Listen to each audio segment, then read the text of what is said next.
Now, as some of you know, I've made a lot of videos about Rey's lineage or her parents in my time here on YouTube. In fact, the first video I did, or should I say the first video of mine that got more than a dozen or so views, was one I posted about a year before The Last Jedi came out, and it was about how I thought Rey's parents would not only be nobodies, but that they might even be complete deadbeats, which was pretty much right on the money if what Kylo Ren told us in The Last Jedi is true. And no, I'm not trying to brag or anything, because I then made a lot of other theory videos after that one where I was dead wrong about absolutely everything. And well, if you throw enough darts at a board, one of them is bound to hit the bullseye. Just so happens the first one I tossed was the one that hit the mark. Though, actually, it wasn't just a random guess I was making. I had my reasonings behind the theory, and it had nothing to do with the story itself, which is maybe why I got it right. Because while everyone else was analyzing every little detail from within The Force Awakens, and I do that myself with later theories, don't get me wrong, well, I decided to step outside the story, to look at it from Disney and Lucasfilm's perspective, to put myself in their shoes and ask, what would I do if I were them? What would I want Rey to be or symbolize? This was, after all, the character they likely wanted to be the new face of the franchise for them, the first new Star Wars hero absent of George Lucas. This was the character they'd want to likely forever represent their version of Star Wars. And mind you, before I go on here, I wanted Rey to be a Skywalker, the daughter of Luke to be exact. Looking at it purely from a story standpoint, that would make the most sense after all, that Rey, our new main character, would be a part of the family that the saga was named after, the Skywalkers. But when I looked at it from their perspective, the answer seemed obvious. They'd want Rey to come from humble origins, to be a self-made hero, if you will, that where she was going, who she would become, was far more important than who her parents had been or where she initially came from. She could be the whole, when you wish upon a star it doesn't matter who you are thing, personified in a Star Wars character. In other words, you could argue the only prediction I actually got right was that Disney and Lucasfilm, and Rian Johnson who wrote Episode 8, would prioritize message and the importance or significance of the character over the rest of the story, that they would worry about their agenda over just making the best possible movie. And to be clear, when I say agenda here, I really mean only two things, though you can certainly argue if you'd like it's greater than just this. Anyway, first, what I've been talking about, that they'd want to create a new iconic self-made hero to be the face of their franchise going forward. Out with the old, and in with the new, if you will. They'd want a non-Skywalker to, in a sense, begin to separate their version of Star Wars from the Lucas version, to really begin to make it their own and to put their own stamp on it. And second, they'd want to create an iconic lead female character in Star Wars to, mainly I'd imagine, lure in more female fans. Even though, yeah, there were a lot of female fans here long before Rey ever came around. And there actually are a few great female characters already in Star Wars, but in truth, and if we're just looking at the movies, it has only been a few and none of them have been the main character. And honestly, despite the backlash against Rey, I don't think any real Star Wars fan had an issue with them purposely making the new main character female going into the movies. None at all. As I've said before, and I'll talk about this more in just a bit, the Force seems to choose people at random, so there was a 50-50 shot that it'd pick a female this time around. So again, no real Star Wars fan who knows and understands the lore on any level would have an issue with this.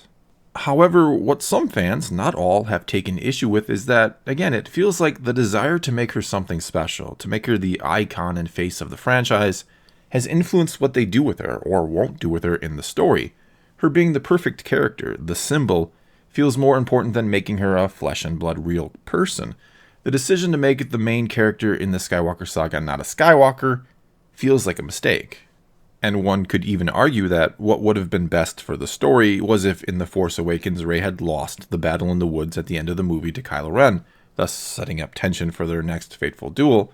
But right before Kylo Ren killed her in that movie, Luke shows up and essentially chases away Kylo, and takes Rey away to be trained as a Jedi. And even Mark Hamill thought, when he first read the script, that that's how the movie was going to end.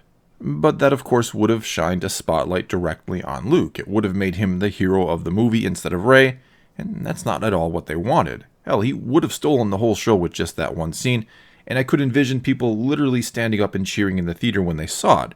If that saber had flown to his hand, it would have been one of the greatest moments in the history of Star Wars for those who have loved the character of Luke for so long. And another thing it would have done is gotten all of that out of the way in the first movie so that we could focus more on Rey going forward. We would have gotten our big epic Luke moment out of the way early in the trilogy. Because no matter what Luke did in this sequel trilogy, how he was introduced, he was going to steal the show. It was a given, unless, of course, he tossed his father's lightsaber over his shoulder when presented with it, and rambled on and on about the Jedi needing to end. And look, I do get and accept that they want to make this sequel trilogy more about the new characters over the old. I get and accept that Disney wants to make this their franchise now. I'm not upset about that, and I don't have a problem with this not being quote-unquote Luke's trilogy. But when you don't think things all the way through, when you don't have a solid plan and put story first, and you start out by pushing a new main character who isn't even a Skywalker, by tearing down the Skywalkers in their own saga, their own trilogy of trilogies, well, you end up having to name the last movie in the trilogy The Rise of Skywalker to hopefully repair the damage. And the greatest irony in all of this is that, if I'm right, part of the point of this trilogy originally was to make Rey a self-made hero free from any of the known legacies within Star Wars, and now it may just be that her role in this last movie will be to fix someone else's legacy, to prop up and further make significant the family that she is not a part of. The girl who is nobody is fated to shine a light upon the somebodies, which seems like the exact opposite of what they wanted to accomplish with this trilogy in the beginning, when they were so worried about Luke stealing the spotlight from her. And again, this is what happens when you don't plan ahead, when you worry too much about the message over the story. This is what happens when you create a huge mystery around your new main character, one that, surprise, surprise, almost all fans originally, or after The Force Awakens came out, wanted to end with her being a Skywalker, or a Solo, or a Kenobi, or a Palpatine, or anything else like that. Most just wanted her to be a big part of the story, not an outsider working her way in. And if she had been, they likely would have accepted her, not rejected her because, as Kylo Ren even says right in The Last Jedi, you have no place in this story. And look, to be completely honest, I thought Rey was handled nearly flawlessly in the first half of The Force Awakens. I loved her in the first hour of that movie. But then in the second half of the movie, she was able to do all these things, which didn't mean I necessarily started to hate her or anything like that, but it became less about caring about her and going on this journey with her, and more about wondering how she was able to do all these things. How did she mind trick a stormtrooper? How did she close her eyes and let the Force in to defeat Kylo Ren? What makes her so powerful with the Force already? Was she previously trained? Is she the child of Luke? Is she something else we've never known about before? Just what's the deal with her? And so after the movie was over, and during the 2-year gap before The Last Jedi came out, it wasn't about what the character will do next. No one was looking forward. It was about, where did this character come from? What's her origin? It was the opposite of the message they were trying to send with her. And in hindsight, leaving that an open-ended mystery may have been the biggest mistake of the entire trilogy thus far. Because if the movie had ended like I suggested a minute ago, and Luke saved the day and saved her in the end and told her maybe, "I'm your father," right before the credits rolled, well, sure, that may have been way too cheesy and on the nose, but at least we would have been given an answer. And though we'd still want to know how she was separated from Luke, we'd also be looking forward to their journey together. We'd be looking forward, not backwards, and trying to piece together a mystery that had, in the eyes of many, the lamest possible answer in terms of importance to the story. But of course, Rian Johnson did indeed make it so that Rey was nobody special, though I do have a hard time believing he was allowed to do absolutely anything he wanted with the story. I can't believe the higher-ups at Disney would let him have complete and absolute authority over their $4 billion franchise. Anyway, the reason Johnson gave for his decision was that he thought it'd be the hardest thing for Rey to hear at that point, that she wasn't important to the story and that she had no real place. Which is a curious explanation for a couple reasons. First being, just because it was hard for her to hear, does that mean it was best for the story? There are other aspects of it, or previous or future parts of the story, that such a reveal maybe doesn't serve so well, and that should have been considered when making such a monumental decision. And I sometimes look at The Last Jedi and wonder if Rian Johnson always kept that in mind, that he was making part of a bigger story, not just his own movie. Second of all, why exactly did hearing this news devastate Rey? Was it the hardest thing for her to hear at that moment? Was she expecting to learn she had important parents? Because if she was, why was she the one who said, after Kylo Ren asked her if she had known all along who they were, that they were nobodies? That implies she'd known all along who they were, and at most, she was lying to herself about it, or otherwise repressing it till that very moment. And to be clear here, there's of course nothing wrong with wanting to send a message with a movie, as long as you don't sacrifice the story. especially if it's one about who or what you can become despite your origins. That just because you're born into bad circumstances beyond your control, just because you maybe start the race out at the back of the pack, doesn't mean you can't push your way to the front and achieve all your dreams if you work hard enough. Yes, some are always going to have it easier than you. Some are always going to start out with more advantages than you. But that's no reason to quit or to never even try in the first place. It's only a reason to work all the harder to prove yourself. And if that truly is the message they wanted to send with Rey, that your background doesn't matter, which is an admirable message and one I wholeheartedly believe in, well then, maybe don't make her one of the most powerful Force users we've ever seen right out of the gate, especially without any formal training. Because when you can just close your eyes to let the Force in and enter God mode essentially, it implies that either learning to control this incredible power will be a major hurdle for you and one that threatens to consume or change you or turn you to the dark side, which hasn't been the case but would have been a great storyline for her, or that it's not about hard work at all, it's just about being the right lucky person who was granted this amazing gift that no one else has and you can always fall back on like a safety net, which I really don't think is the message they wanted to send with her at all. And speaking of the Force picking people, that's kind of what prompted this video in the first place. The fact that I've read a couple articles in the last few days, not to mention had some real good discussions with fans who do love Rey, about how upset they'll be if J.J. Abrams changes her origin to some extent in Episode 9. And they're not going to be happy because they like and appreciate the fact that she does have humble origins, that she's not a Skywalker or a Kenobi or whatever else, and she's become a hero despite being just a random girl, more or less. And one of the reasons they like this is because, in their opinion, it's a breath of fresh air into Star Wars, the idea that anybody can be a hero. And before I begin to tackle that, I should point out that so far, all J.J. Abrams has really said in regards to Rey's parents in Episode 9 is that we'll learn more about them. He hasn't said that anything will really change about them or Rey. And to maybe highlight this fact that they will be a part of the story, the ship in the teaser trailer looks a lot like the ship that leaves Rey behind in the Force vision that she has in Episode 7. And a big thank you to Leora Massa, and I hope I said your name right, who was the first to bring that to my attention several days back now on Twitter. And I suppose there's even a chance that what we're seeing here is another flashback or another Force vision that picks up where the other one in Episode 7 left off, and we'll learn the real reason Rey's parents left her behind, and that it wasn't for drinking money, and more importantly, perhaps Rey will learn something about them as well. Though when you really think about it, unless they left her behind because of something truly relevant to the story, then what's the point of expanding on who her parents were? Like, let's say it wasn't really her parents, the ones who left her behind, and they'd instead found her at one point wandering the desert when she was a very, very young child. And later, after raising her for a few years, they somehow discovered she was a clone of Palpatine and went to warn the New Republic that perhaps a plan of his was still somehow in play, despite him being dead for years now. But they didn't want to take Rey along with them because they feared what the New Republic would do to her, that maybe they'd interrogate her or do tests upon her or wouldn't let them have her back because of what she was. So they left her behind but promised to come back for her. And in The Force Awakens, Rey does seem to cling to the fact that someone is coming back for her, like someone did indeed make a promise to her.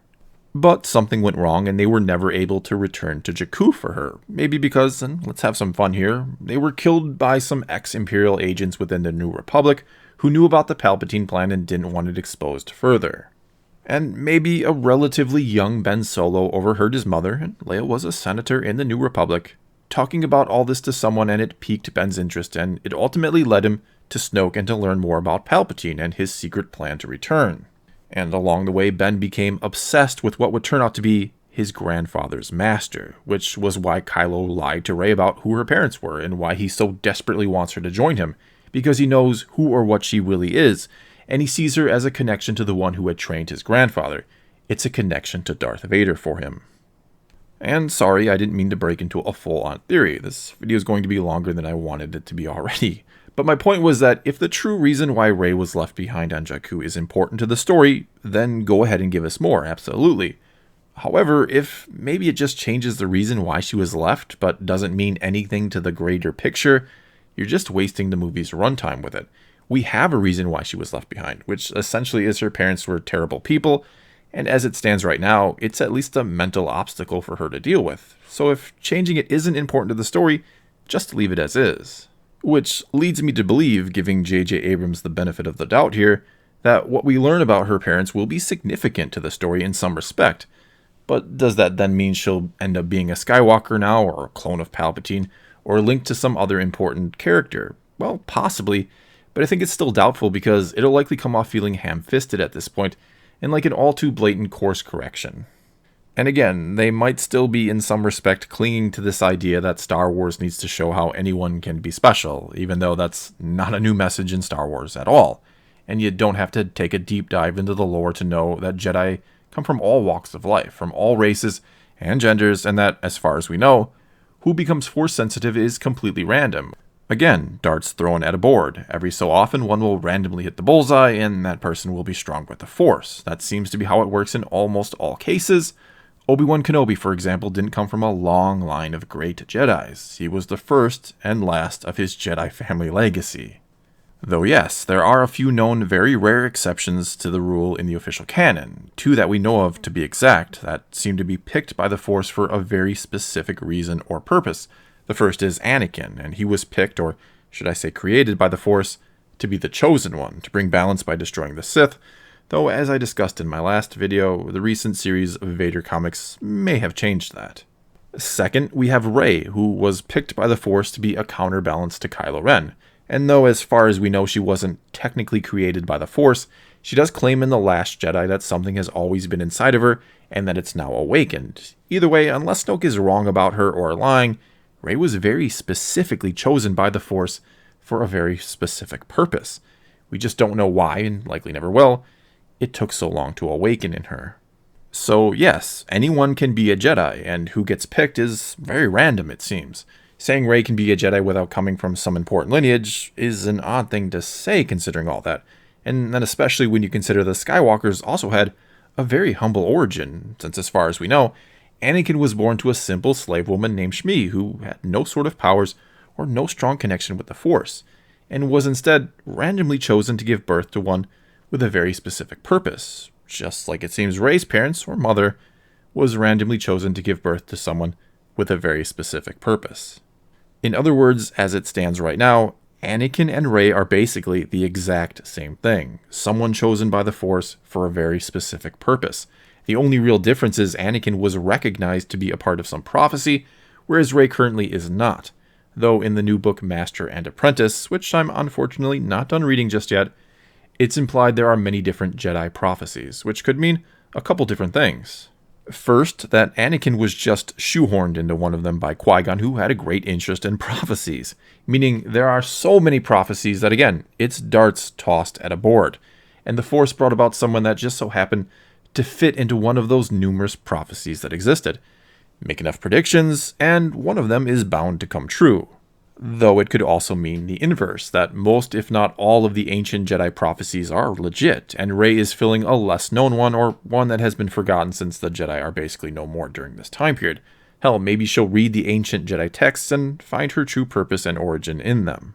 And basically what I'm trying to get at here is that if the reason why they made Rey a nobody was to somehow be inspirational by showing that anyone can become a Jedi, they're failing at this on so many levels. Because for one, the fact that anybody could be picked by the Force has always been a thing. And for another, Rey is almost a carbon copy of Anakin, the most special character in all of Star Wars. So all they've really accomplished thus far is showing us that I guess the Force isn't sexist, that it'll pick both male and females for very specific or significant roles, something we could have and should have assumed anyway, considering the Force has, to put it simply, always been described as just an ambiguous energy field made up of all living things. And so, again going under the assumption that wanting to create a self-made hero free of an important lineage was at least somewhat their motivation with Rey, and that the title of Episode 9, The Rise of Skywalker, will mean some sort of fixing or promotion of their legacy, the only thing they've accomplished in this trilogy is making a character who is just a more powerful version of Anakin, and placed her in his family story, the story of the Skywalkers, so that, after outshining them essentially, in the end she could fix their legacy before, most likely, going on to train a new generation of Jedi, which is what the Skywalkers seemed fated to do according to Yoda. In closing here, let me say that, much like with that theory about Rey's parents being nobodies, I do hope I'm dead wrong. I hope one way or another this movie finds a way to do something special and unique, that it caps off both the Skywalker saga in a meaningful way, and gives Rey a satisfying end to her story as well. That is my greatest hope and desire for this movie, and I don't mean for this video to sound negative, though many of you will take it that way. I mean to point out the mistakes that have been made and the way, based mainly on the title of this last movie, The Rise of Skywalker, that it seems like they're going to try to correct them. All in all, I'm pointing out what happens when you focus too much on the message and not enough on the story. Well, that's all I've got for you this time, and if you made it this far, thanks for sticking around to the bitter end. This was much longer than I expected it or wanted it to be. And now it's your turn to let me know how you think the story of Rey will end in Episode 9, or maybe if J.J. Abrams will drastically change it. Either way, let me know in the comments below and let's talk some Star Wars. And until next time, thanks for watching.